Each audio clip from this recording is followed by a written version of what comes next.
Please stand for the pledge. I pledge allegiance to the flag of the United States of America and to the republic for which it stands, one nation, under God, indivisible, with liberty and justice for all. Please be seated for 30 seconds of silence.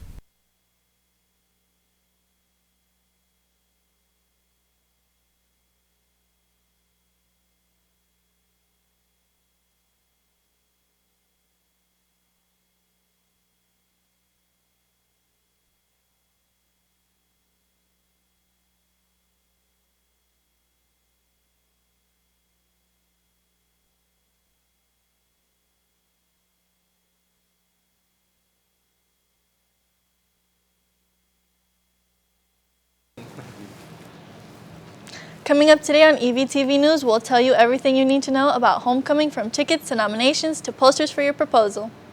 Plus, we'll talk about a tragedy that happened on this day 2 years ago. All this and more today on EVTV News.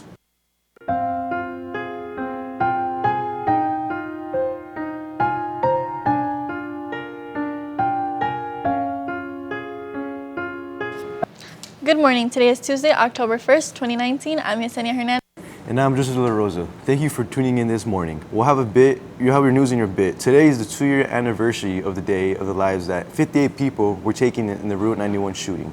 2 years ago to the day, 100 of people came together in Las Vegas for the Route 91 Harvest Music Festival. But the concert developed into terror and chaos when a gunman opened fire, killing 58 and injuring many others. According to the Stones.com, this turned out to be the largest mass shooting in the history of the United States. These days following brought sadness, fear, and even hatred. But most importantly, it brought everyone together. Many people were quick to help the injured. People lined up outside blood banks for days so that people who were shot had a chance at living. Today as well, we all remember the lives that we lost of the day.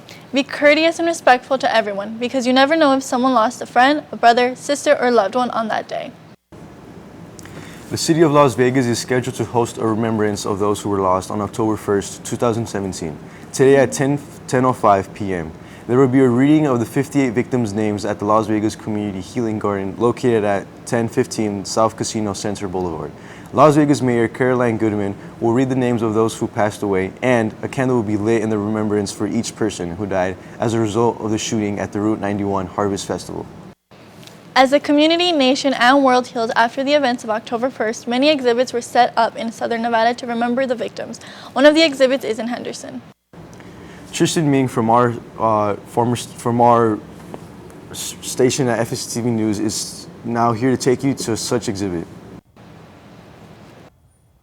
After the Las Vegas shooting on October 1st, 2017, many people around the nation and in the Las Vegas community came together to make a memorial for the people that were lost and who were injured or affected by the shooting. Although the memorial at the Welcome to Las Vegas sign was up for a while, they weren't able to keep it up forever. The materials from the memorial that could be preserved were transferred to the Clark County Museum. The administrator of the Clark County Museum system, Mark Hall Patton, talked to us about what is on display and open to the public.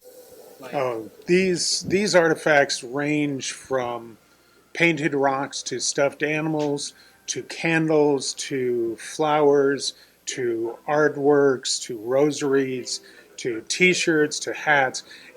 It runs the gamut. There's no one thing, there's no one individual type. It's whatever meant something to the individual who chose to leave it. Mark Hall Patton also explained to us how this is an exhibit of the memorial and how its purpose is to inform future generations about how we dealt with this tragedy. This is an exhibit, and I strive to emphasize that. This is not a memorial. The memorial is what was at the sign. The memorial was what was at Reno Street. This is an exhibit of those memorials. So what will happen when this exhibit comes down is we will house it correctly so that it can be preserved for the future. The whole point of bringing all of this to the museum was so that it could be preserved in such a way that 50 years from now, 100 years from now, 200 years from now, we could look back, not us, of course, we won't be here, you won't be here, but our progeny will be here, and they will be able to look back and say, how did we deal with this? and they will be able to see this and find that out. That's important. This will mean something. This will help us to understand ourselves. Unfortunately, the exhibit is now closed. The employees at the museum are cataloging and preserving all of the artifacts for future exhibits. Some of those items will have to be in a climate-controlled room for safekeeping. When you look at the numbers of who responded to October 1st, you'll see it was really a community-wide event. Those numbers are absolutely astounding, so let's break down the numbers of who responded to the October 1 shooting. From the fire departments in the area, 15 engine companies, 3 truck companies, 7 battalion chiefs, 1 multi-casualty incident unit, 1 air resource rehab unit, 161 valley-wide fire department personnel, 90 Clark County Fire Department personnel, 2 emergency medical services supervisors, and 26 rescue teams and 1 rescue squad. The Fire Alarm Office, or the FAO Communications, is responsible for all emergency calls that were handled by the fire department. When the incident began, 10 communication specialists, 1 senator communications specialist, and 8 radio channels, 786 ingoing and outgoing calls placed, and 60 to 70 incident-related calls holding at any given time. The next resource is the emergency medical services response. These are the people of the ground risking their lives to help save others along with the other first responders. There were more than 800 victims and more than 400 with gunshot wounds. 3 private ambulances companies responded with about 130 private ambulances. About 250 of those people were transported.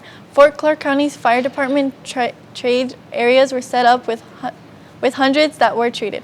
Of course, some victims were transported to area hospitals by people in their private vehicles. There were also law enforcement personnel on the ground and in the air. 51 special event personnel worked overtime, 1 lieutenant, 5 sergeants, 44 officers, 1 civilian officer, while responding agencies, 4 SWAT teams, 50 strike teams, 2 air units, an LVMPD armor team, several hundred responding officers, and one Bearcat and 1 drone deployed. 911 calls were handled as quickly as possible. 11 dispatchers were on the shift of the onset of the incident. 7 additional dispatchers were used for backup channels. Patreon responses and more calls were on service within the metropolitan area. There were 18 communication specialists at the consent of the incident. 27 additional specialists responded within the first hour. Over 1,502 related calls were answered at the first 2 hours of the incident. That's an average of 12 calls and to 911 per minute. And the first 2 minutes of the shootings, 50 calls were on hold in the communication system. Coming up after the break, we'll have the rest of the day's news. We'll be right back.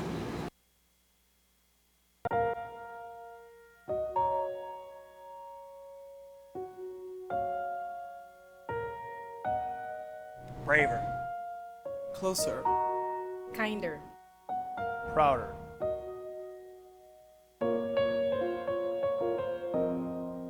We are Vegas stronger. We are Vegas stronger. We are Vegas stronger. All of us are Vegas stronger, and we make Vegas stronger every day.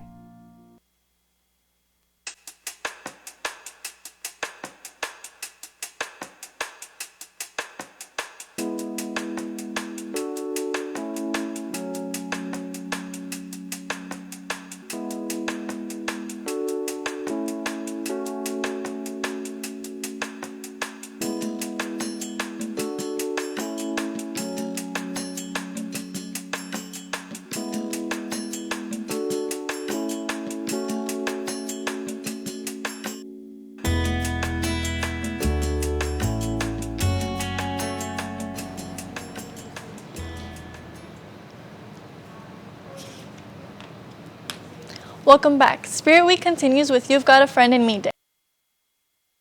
Dress up and swim like your best friend. Spirit Week continues tomorrow with Wear What Represents You as a Person. It can be multicultural clothes to show off your love for living in Vegas. Did you already nominate who you want to be king and queen, prince, princess? If you're not, you should do that right now, because nominations will be closing Thursday at 2 p.m. In order to nominate, go to Ecta Stuca on Instagram. And remember, when nominating someone, you have to be an Ecta student. You can only nominate someone from your class, but most importantly, you can only nominate once and only once. If you missed out on buying your homecoming tickets last week, don't worry, it's not too late. The price has now raised to $20, but don't wait any longer because it will be $25 at the door. You are allowed to get a ticket for you and your special someone. Everyone at this school that's going to homecoming has to have their ID at the entrance. If your guest comes from a different school, then please remind them to bring an ID too and fill out an ECTA guest pass to enter. You can get one in the activities office. Speaking of taking your special someone to a homecoming, don't freak out if you haven't asked them yet. Science Club will be spelling homecoming proposal banners all day this week until Friday. If you want to ask someone special, but just don't have the time to make a banner, let Science Club do it for you. Prices range from $5 to $10. See Mr. Benson's in room 303 or any Science Club member, and cross your fingers that the one you're asking will say yes. Science Club does make more than just homecoming posters. Find out today because there will be a meeting in room 303 right after school today. Today is your last opportunity to join the club for the 2019-2020 school year. Go join if you like science and like to have fun doing experiments. Do you want to get at least a score of 22 on your ACT? There will be tutoring tomorrow after school with Ms. Merez in room 901. Don't test, take the time to go to tutoring and get the help that you need. College is something everyone would like to go to. This is why UNLV is inviting us to their Rebel Review next Saturday. To begin, we'll be exploring your major of interest and talk to the academic representatives. They will show you how to prepare for this after high school when you enter the real world. The main attraction is touring the campus and hearing about the campus resources that will make your experience at UNLV something out of this world. Also, keep in mind to make advantages of their workshops to get to hand to help with the admissions application and FAFSA. Last of all, quality to win UNLV prizes, including a $1,000 scholarship from the foundation. That's all for the news on the mountain. Be sure to be extra polite today. It may just make someone's bad day turn a whole lot better. That's right, because you never know who could be affected by the tragedy that happened 2 years ago. From all of us here at EVTV News, have a wonderful day.